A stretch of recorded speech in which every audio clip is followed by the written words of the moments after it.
4 did not meet my expectations at all. Coming into Pikmin 4, my expectations were in the dirt. I thought this game would be like a game that I play for a little while and then immediately drop and move on to something else. And I'll be the first to say that I was a big, dumb, stupid idiot for thinking that. Instead of that, I've been greeted by a charming game full of life and character and attachment toward these silly little freaks.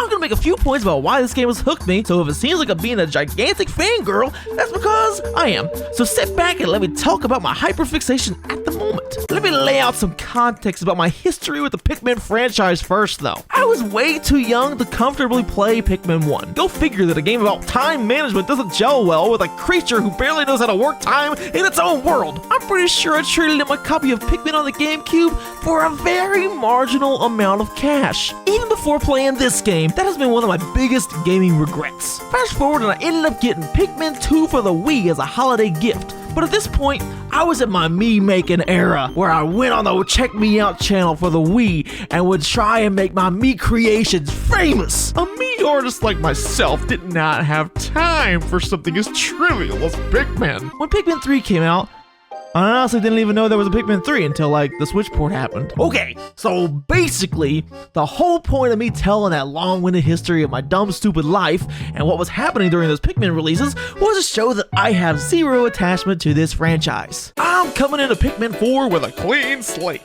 The first reason this game is absolutely scratching my brain in the right way is because I genuinely love the idea of dandori. Dandori is, as Pikmin 4 puts it, the ability to organize tasks strategically and working efficiently to execute plans. I literally do this in my everyday life, and I didn't know there was a word for it. Now I'm getting ready for my day, I'm walking around, brushing my teeth with one hand, and with my other hand, I'm walking around packing my lunch to save the maximum amount of time for my morning. This art of dandori and Pikmin is just so satisfying. While I may not be perfect at it, it is so fun to send your little guys on a mission to carry a pile of Walter White's work back to the ship while you have your other Pikmin complete ecological warfare on the enemies that inhabit the area. Getting better at organizing your task is one of the most satisfying feelings ever. I remember one day, I only went up like 2% for the area, which is basically nothing. I could have improved that, so I made a little game plan and stuck to it, and my area clearing went up a ton. But the way Pikmin is designed, it is so easy to just sink a couple hours without even realizing it. It is also a great game for people who don't have a whole lot of time either. Want to just play one day and then turn the game off? Not a problem at all. You can do that. Want to binge 4 days in a row and realize that 2 real-life hours just went by? You can do that too! Let's not forget about dandori battles.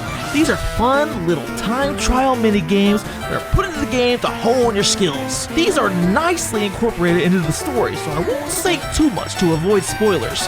But they do a great job of encouraging you to win every dandori battle. The battles themselves are neat because they change the way you go about collecting items. During some battles, specific items are worth more points, and you are racing against the opponent to make sure you collect that item before they do. Sometimes you're going head to head and trying to steal it right from the hands of their Pikmin. Dandori is great, but it also helps that you can do these tasks in fun, beautiful, and immersive environments. Walking around in this world feels so immersive.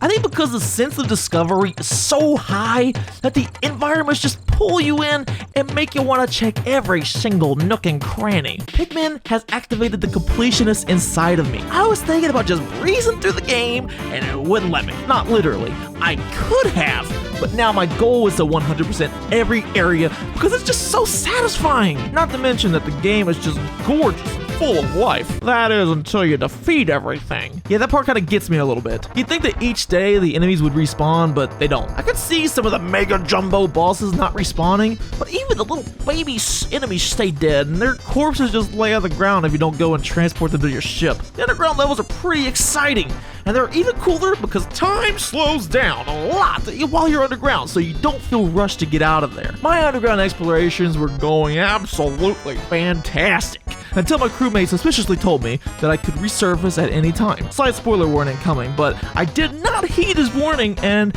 ended up losing a ton of Pikmin to these 2 disgusting freaks that seemingly did not take any damage. But then, I unleashed an attack that demolished my whole squad. Definitely learned my lesson the hard way there. Going to come back to that cave at a later point when I just developed some better strategies for taking down these gigantic, disgusting disgusting enemies that just ruined my whole day. Oh, I almost forgot the nighttime portion of the game.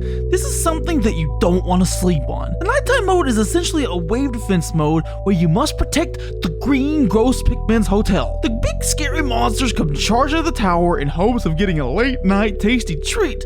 Obviously, the glowing Pikmin taste the best, so I get it. This changes the game enough to where you can complete the waves and continue on with the story. In this game, night mode and light mode are on equal footing when it comes to how fun it is, unlike how night mode is superior to light mode in every way in every other aspect. The last point I want to make about Pikmin 4 is simply about the Pikmin themselves and how they shape the gameplay. Now that there are 8 different Pikmin types to choose from during the daytime, there are endless combinations of Pikmin that you can deploy. Like a full squad of blue Pikmin into the water to splash around and to be resistant to the environment to complete some task. You can also perfectly craft a squad for specific missions you want to complete. Take the first stage Blue Onion mission for example. You need exactly 30 ice Pikmin to freeze the lake, but you need some more Pikmin to create the poop wall and for you to climb up and grab it. Or you can just bring ice Pikmin with you all the time because they freeze enemies in combat, and honestly it feels a little broken. I love these little dudes. They're absolutely adorable, and I genuinely get upset when they die or they're in danger. I just want to keep them all safe. Come here. Hearing the Pikmin death sound makes me just fall to my knees and just be like, why? Why? Unless you're a psychopath who purposefully makes the Pikmin suffer, you're going to want to make sure they all stay alive. The first time I could not find one of my Pikmin before nighttime, I was freaking out. Absolutely panicking and frantically looking around, and luckily, the little dude just wanted the big shiny rock and came back running toward the ship. But it did make me, panic and freak out a little bit because I just left the little guy. Seeing all your Pikmin get to the ship at night is the best feeling. I like to imagine that they climb up there and they all just start partying and having a good time. I can see the yellow Pikmin swinging from the chandelier, while the ice Pikmin are sitting in a big old bathtub just chilling. And the blue Pikmin, he's freaking out. I've never been more glad to be wrong about a game. Pikmin 4 is such a blast, and you better believe that I'm going to be going back and playing Pikmin 3 and the re-releases for the Switch. If you were on the fence about this game, I highly encourage you to try the demo. Give it a solid go and try to 100% it. If you aren't having fun by the end of that, then you just saved yourself $60. But if it is something you really enjoy, mark that thing on your wish list and have a Pikmin plucking good time. Thank you for watching this video all about Pikmin and why I love it now. If you want to see more Pikmin videos, check out this video right here to see the start of my Pikmin 4 adventure.